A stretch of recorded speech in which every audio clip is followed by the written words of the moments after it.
नायगावमध्ये पण असे विषय झाले आहे की मराठी माणसांना आम्ही मदत करतो, तो मराठी माणूस नंतर येतच नाही मदतीला आपल्या. आम्ही ते याचं प्रकरण ना नायगावचं, एक गॅरेजवाला आपल्या मराठी माणसाला नायगाव पश्चिमेला त्रास देत होता आणि त्याला बॅकअप करणारा बंगाली माणूस होता.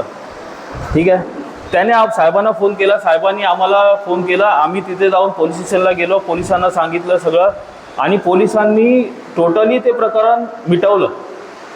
त्याच्यानंतर अजून एक प्रकरण झालं की नायगावमध्ये एका कॉम्प्लेक्समध्ये असा वाद होता की हिंदू आणि ख्रिश्चन मुस्लिम, म्हणजे एक फॅमिली हिंदू होती, बाकीच्या दोन जे सोसायटीमध्ये बहुसंख्य ख्रिश्चन आणि मुस्लिम होते.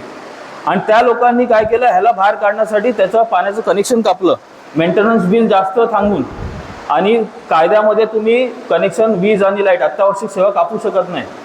त्या माणसाला आम्ही घरी जाऊन मदत केली, रजिस्ट्रारकडे मदत केली, पण ते माणसं आज इथे नाही आहेत. आणि ते स्वतः ॲडव्होकेट आहेत. त्याच्यामध्ये एक माणूस, एक जण मीडियामध्ये आहे, आज इथे दिसत नाही. ती एक नालासोपाराला TCचं प्रकरण झालेलं होतं, त्यासाठी जवळपास विरार वसईमध्ये जेवढी शिलेदार होते सगळे नालासोपाराला आम्ही 2.5 ते 3 तास त्या माणसाची ठाण मांडून बसलेलो. 200 लोक होते. आज तो माणूस इथे नाही, तो ऑनलाईन तक्रारी सुद्धा करत नाही आमच्यामध्ये. मग मराठी आम्ही करायचं कोणासाठी? तुमच्यासाठी करतोय, बरोबर ना? हेच परप्रांतीयसाठी केलं असतं ना, हा सभागृह भरला असता पूर्ण. आज पण ते लोक बघतात की बाबा यांच्यासाठी लिडरशिप आहे, हे लोक काम चांगलं करतायत, पण ते लोक आज संवाद नाहीत, हे बंद करून बसले सगळे मोबाईल वगैरे. हे प्रकरण आहेत. तर कृपया आपल्या जागेवर जागरूक राहा. जे लोक राजकीय पक्षात आहेत त्यांना मी सांगतो, राजकीय पक्षामध्ये असून तुमच्याकडे जर मतदार यादी येत असेल तर मतदार यादी चाचपडा. मतदार यादीमध्ये तुमचे मतदार मराठी वाढले पाहिजेत, कारण शेवटी विषय तिथे जाऊन अडकतो. जर तुमचं मतदान नसेल, तुमच्या प्रत्येक सोसायटीमध्ये मतदार किती आहेत हे मतदार बघायला पाहिजे तुम्ही. जर तुमच्याकडे नसतील मतदार, ठीक आहे, लोकांकडे थोडी हाजी करून त्यांचे आधार कार्ड, पॅन कार्ड घेऊन त्यांचे मतदार कार्ड बनवायला लावा, कारण राजकीय पक्षामध्ये ते फास्ट काम होतं. जर तुमचे 100 लोक आहेत आणि त्याच्यामध्ये तुमचे मतदारच नसतील, 30च मतदार असतील, राजकीय पक्ष तुमच्याकडे येऊन तुम्हाला काही फॅसिलिटी देणार ना, तुमच्यासाठी भांडणार सुद्धा नाही.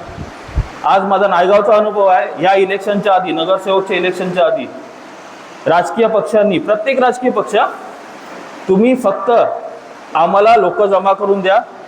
तुमचा जो ते भागवत कथा असते माहिती, भागवत कथा 4 वेळा झाली माझ्याकडे नायगावला. एकच असते ना भागवत कथा, 4 वेळा झाली, पण तिथे कधी फोक आख्यान झालं नाही, तिथे कधी स्वामी समर्थांचं काय उपक्रम झाला नाही. बरोबर, का नाही झाला? कारण तुमची संख्या कमी आहे, मतदानामध्ये तुम्ही कमी आहे. ज्या दिवशी तुम्ही मतदार यादी वाढवाल, तुमची संख्या, तुम्हाला ऑटोमॅटिक ते येतील. माझ्या इथे जे 4 भागवत कथा झाल्या ना, त्या भागवत कथेमध्ये असं प्रपोजल होतं की जी काय 7 दिवस, 8 दिवस, 11 दिवस काय भागवत कथा चालते, तुम्ही जे पाहिजे ते आम्हाला लिस्ट द्यायची. म्हणजे तुमचा जो डेकोरेटरचा खर्च असेल त्याला आम्ही पे करणार, तुमच्या पाण्याची बिलं असेल आम्ही पे करणार, तुमचं जर इवन त्यांनी ना कलश वाटले, तांब्याचे कलश वाटले, जेवढे कलश पाहिजे तेवढे कलश आम्ही देणार. आम्ही तक्रारी करत होतो की हा साऊंड खूप जास्त आहे, 80 डेसिबलच्या पुढे. नगरसेवक सगळेजण होते, पोलीस स्टेशनला कोणी आमचं ऐकत नव्हतं.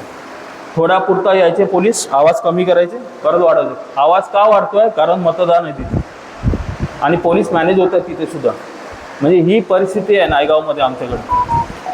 म्हणजे एका भागवत कथेला 20-20 लाख रुपये खर्च केले आहेत आणि एवढं करून सुद्धा निवडणुकीत काय होतं तुम्हाला माहिती आहे. पण याचं सर्वात मोठं काम काय माहिती आहे? मतदार यादी. मतदार यादी तर तुमची सरळ नसेल ना, तर तुमचं अस्तित्व संपलं. मग तो इकडचे लोकल गाववाले असू दे, नाही तर कोणी सुद्धा असू दे. जर गाववाले असाल तर तुमचे 5-6 वर्ष अजून चांगली जातील, पण त्याच्यानंतर परत तुम्हाला तो त्रास होणार आहे. वसई विरारमध्ये खूप मोठा त्रास आहे. लोकांनी जागृत व्हायला पाहिजे. 2 शब्द बोलून माझं भाषण संपवतो. धन्यवाद.